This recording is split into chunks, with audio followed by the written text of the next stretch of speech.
Ini adalah channel Malfest, menghadirkan alur cerita yang sangat the best, bisa menghibur dan menghilangkan stres. Yang belum subscribe ya subscribe dulu guys.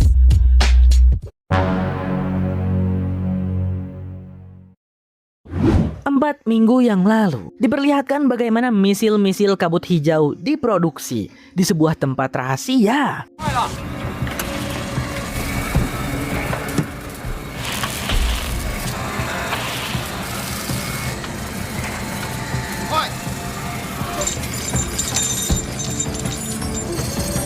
Setelah selesai dibuat, misil-misil itu dipacking ke dalam kotak yang bertuliskan Vietnam. Karena tentunya misil-misil tersebut diluncurkan ke perbatasan Vietnam dan Cina, di mana di sana adalah daerah konflik antara pasukan Vietnam dan pasukan Apeng.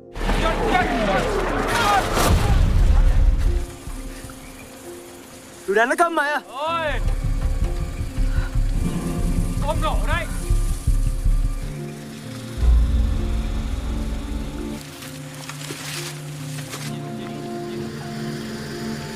Apakah Apeng tidak takut jika kabut hijau itu terhirup oleh pasukannya sendiri?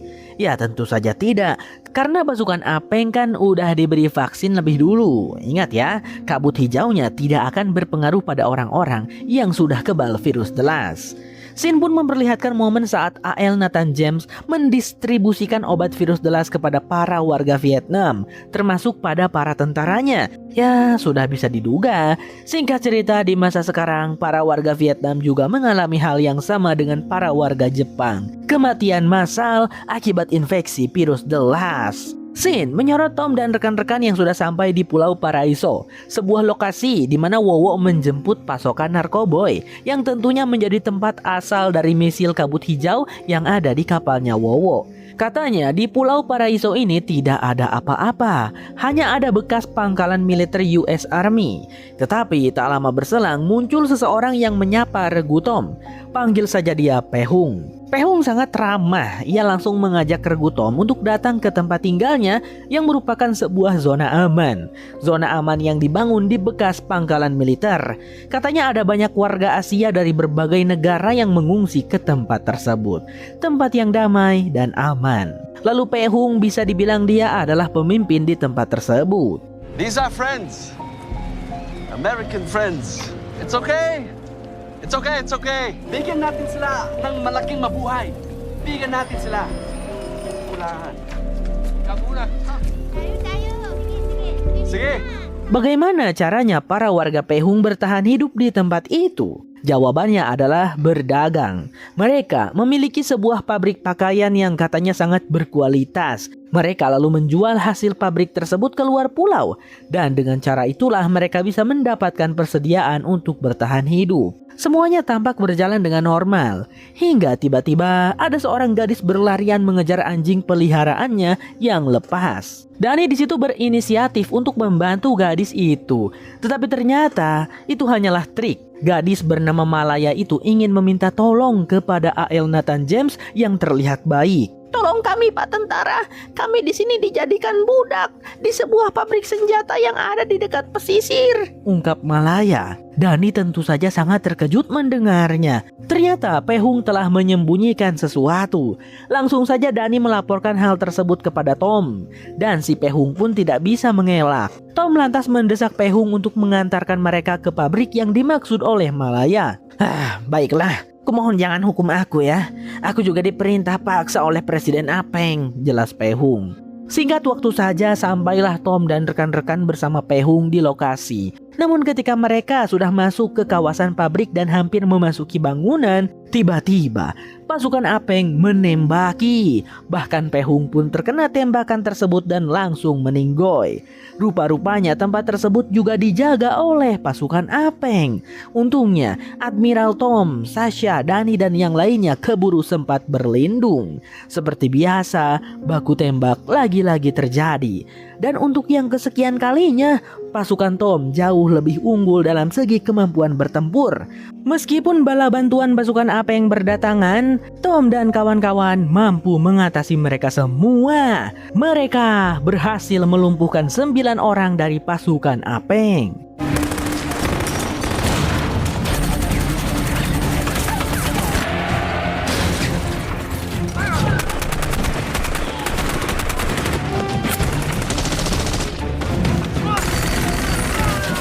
Sekarang, bangunan pabrik senjata itu sudah clear dan aman. Tanpa membuang waktu, Tom bersama rekan-rekan segera menginvestigasi bangunan tersebut. Ya, ternyata memang benar. Di sanalah misil kabut hijau diproduksi.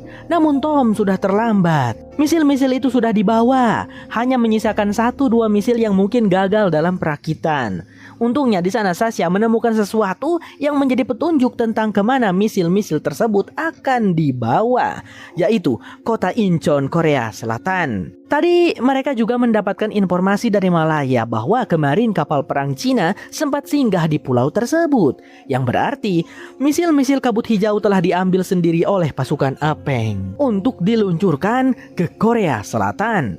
Singkatnya, Tom dan kawan-kawan sudah kembali ke kapal Nathan James. Tom pun melapor pada Pak Presiden Oliver tentang temuan mereka di Pulau Paraiso, yang semakin menguatkan bukti bahwa Apeng memang berencana melakukan genosida pada negara-negara di Asia. Di situ Tom meminta Pak Oliver untuk mengizinkannya memimpin 2 kapal AL Amerika yang ada di Okinawa, Jepang, dengan misi melakukan perburuan kapal perang Apeng. Karena kami tahu kemana tujuan Apeng, kami mungkin bisa memperkirakan lokasi keberadaan kapal perang Apeng.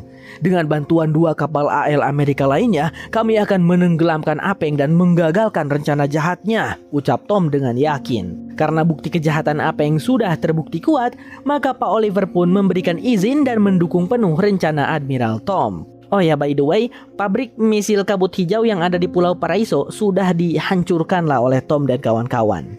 Takehaya juga turut membantu. Dengan pengalamannya yang tak diragukan lagi di perairan Asia, Takehaya bisa memberi informasi tentang perkiraan jalur laut yang dilalui oleh kapal Apeng. Captain Malin, how are things? Sir, you have Nathan James. Sir, the Hayward is at her fighting weight and happy to be of service to you and the Nathan James. It's a cut the head off the Dragon operation. Understood. We've designated that destroyer with the codename Sea Dragon. Sounds about right. Beat us there, but we'll intercept the Chinese destroyer in 2 hours. Desron is ready for tasking, sir. Sementara para petinggi sedang sibuk memantau progres misi Admiral Tom dan pasukan AL, Kara nampak sibuk sendiri memperhitungkan sesuatu di peta. Untuk mengetahui apa yang ia lakukan, kita harus flashback ke beberapa jam sebelumnya, di mana Dennis akhirnya bisa menemukan petunjuk kenapa transmisi video ke gedung St. Louis terganggu. Penjelasannya agak ribet teman-teman, jadi kita sederhanakan aja ya.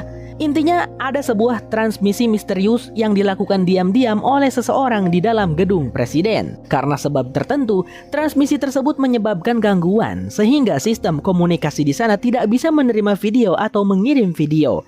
Nah, Dennis pun berusaha memecahkan transmisi misterius itu. Lalu, yang dia dapat adalah kode-kode rahasia. Menurut Dennis, itu adalah koordinat GPS. Di masa sekarang, Kara sedang mencari tahu tentang koordinat-koordinat tersebut. Betapa terkejutnya Kara ketika menyadari bahwa koordinat-koordinat itu bukanlah titik acak, melainkan lokasi-lokasi penting yang selama ini menjadi bagian dari setiap misi yang dijalankan oleh kapal AL Nathan James, termasuk lokasi keberadaan AL Nathan James ketika berada di Vietnam. Itu artinya ada seorang impostor di gedung presiden yang telah membocorkan informasi-informasi itu kepada musuh. Sekarang menjadi masuk akal. Pantas saja pasukan Apeng seakan selalu berhasil menemukan Tom dan kawan-kawan dimanapun itu, bahkan di Pulau Takehaya. Jadi sedikit info guys, Tom dan AL Nathan James selama melakukan misi, pasti mereka akan selalu melapor ke gedung presiden melalui radio komunikasi. Lalu seseorang di gedung presiden, entah siapa, malah dengan sengaja membocorkan semua informasi kepada Apeng. Ternyata hal inilah yang ditemukan oleh Valerie sebelum dia mati. Beberapa menit sebelumnya, armada kapal perang Amerika yang dipimpin oleh Tom telah berhasil menemukan kapal perang Apeng di radar, yang diduga kapal itu sedang dalam perjalanan menuju Korea demi melakukan misi genosida. Tom pun memberikan perintah pada 2 kapal lainnya untuk bersiap. Sekarang ada 3 kapal. kapal Nathan James, kapal Shackleton, dan kapal Hayward. Akan sangat mudah bagi mereka untuk menenggelamkan kapal Apeng. Namun, Kara yang telah mengetahui adanya impostor di gedung presiden berusaha mencegah rencana Tom. Karena besar kemungkinan informasi rencana ini juga sudah dibocorkan kepada musuh. Nathan James, Shackleton, Hayward, hentikan operasi misi, ujar Kara. Namun sudah terlambat. Secara tiba-tiba, musuh meluncurkan misil-misil dalam jumlah banyak, menargetkan ketiga kapal AL Amerika yang dipimpin oleh Tom. Fox 3 inbound bearing 256. All ships, stop, stop. All personnel, brace for impact! Repeat, we've been hit. Kapal Nathan James terkena satu hantaman misil yang untungnya tidak mengenai bagian vital kapal. Kapal itu masih bertahan. Meskipun ya di situ Tom dan rekan-rekan mendapatkan sedikit luka-luka kecil. Dengan sigap, para kru Nathan James bergerak cepat, melakukan upaya pertahanan sebaik mungkin, dan mereka berhasil mencegah misil-misil lain mengenai kapal mereka. RSC Vampire 1 trapped. Multiple still inbound. Vampire. Second Fox 3 inbound. Third. Tom, we can't let that Chinese ship get away. Fire! Missiles away. AOC was engaged. Namun tidak dengan dua kapal lainnya. Kapal Hayward terkena serangan misil secara beruntun, membuat kapal itu hancur dan tenggelam, menewaskan seluruh awak yang berada di dalamnya. Sedangkan kapal Shackleton juga terkena banyak misil, meski tidak sebanyak kapal Hayward. Di sisi lain, kru Nathan James berhasil lebih dulu menghancurkan sumber peluncuran misil-misil tersebut, yaitu sebuah artileri berat yang berada di daratan. Bahkan, kapal Nathan James juga sukses menghancurkan dan menenggelamkan kapal perang Apeng yang membawa misil kabut hijau, sehingga rencana genosida Apeng di Korea berhasil digagalkan. Attention Shackleton, all hands, prepare to abandon ship. Skunk is trapped.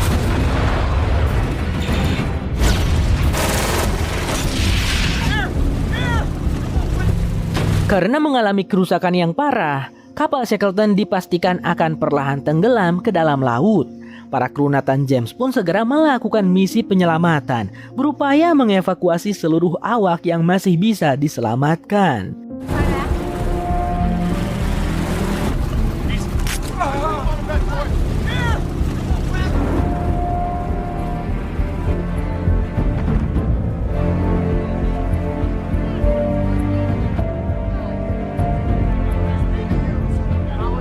Sedangkan untuk kapal Hayward, tak ada satupun awak yang bisa diselamatkan. Kapal itu benar-benar hancur. Di gedung presiden, Kara, Pak Oliver, Allison, dan rekan-rekan lainnya terlihat shock saat mendengar laporan yang masuk melalui radio komunikasi. Dari sana mereka bisa mendengar secara langsung situasi mencekam di medan tempur. Suara kru yang saling memberi perintah, laporan serangan yang terus berdatangan, hingga kepanikan yang tak bisa disembunyikan. Semua itu membuat mereka seolah ikut berada di tengah kekacauan tersebut. Namun, sedetik kemudian komunikasi dengan ketiga kapal AL terputus, membuat mereka dilanda kekhawatiran dan kecemasan. Gonna be alright.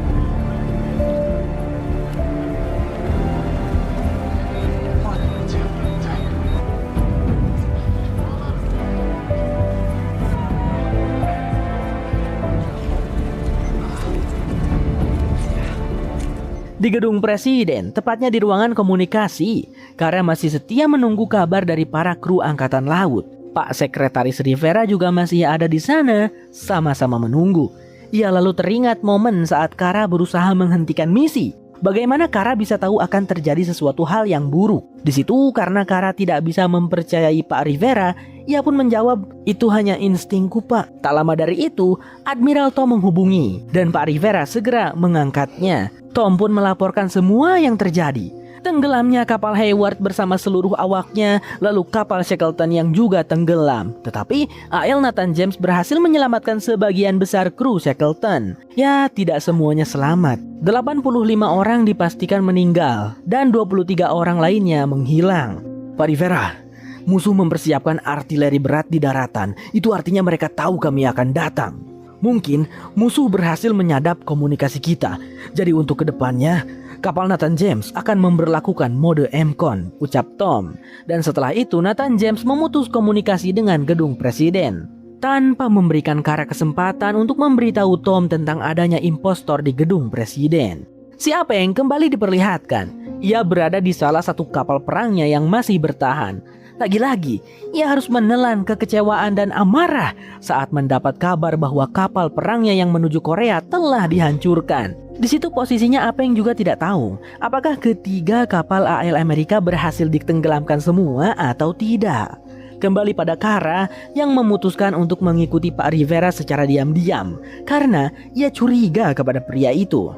Jangan-jangan Pak Rivera lah impostornya. Kara pun terus mengikuti hingga sampai di lantai parkir basement. Pak Rivera terlihat menemui salah satu pemimpin regional yaitu Senator Alex. Entah apalah yang mereka bahas. Tetapi secara mengejutkan, Kara menyaksikan Pak Rivera dan Senator Alex ditembaki oleh seseorang misterius di dalam mobil. Seseorang itu lalu kabur setelah melaksanakan misinya. Kara dengan cemas menghampiri Pak Rivera yang tampak sekarat. Mereka semua terlibat. Kara, sekarang kau tidak aman, ucap Pak Rivera sebelum menghembuskan nafas terakhirnya. Pada saat yang sama, Allison berbicara empat mata dengan Pak Oliver di ruangannya. Tanpa basa-basi, wanita itu pun mengakui bahwa sebenarnya Pak Presiden Jeffrey tidaklah bunuh Dirman, melainkan ia sendiri yang sudah mengaturnya agar Pak Jeffrey terlihat bunuh Dirman. Bisa dibilang, aku yang membunuhnya, ucap Allison. Mendengar itu Pak Oliver sangat terkejut. Ternyata Allison telah bersekongkol dengan para pemimpin regional untuk mengendalikan pemerintahan. Kecuali Pak Rivera dan Senator Alex, mereka tidak mau diajak bekerja sama, makanya Allison sudah mengutus petugas untuk membunuh mereka. Sejak awal Allison dan para pemimpin regional sudah merencanakan hal ini. Mereka ingin menguasai Amerika dan membagi-bagi wilayah kekuasaan masing-masing secara merata. Untuk bisa mewujudkan hal itu, Allison pun harus menyingkirkan orang-orang yang berpotensi menjadi penghalang, terutama Pak Jeffrey dan Admiral Tom. Itulah alasan kenapa Allison bersekutu dengan Apeng, karena Allison ingin Admiral Tom bersama seluruh angkatan laut mati, sebab merekalah penghalang terbesar dalam rencana Allison. Oh my god, Allison kurang ajar. Ternyata impostornya adalah dia, teman-teman. Saat ini pun Pak Oliver diancam. Keluarganya dan para kerabatnya akan dibunuh jika pria itu tidak mau tunduk di bawah perintah Allison.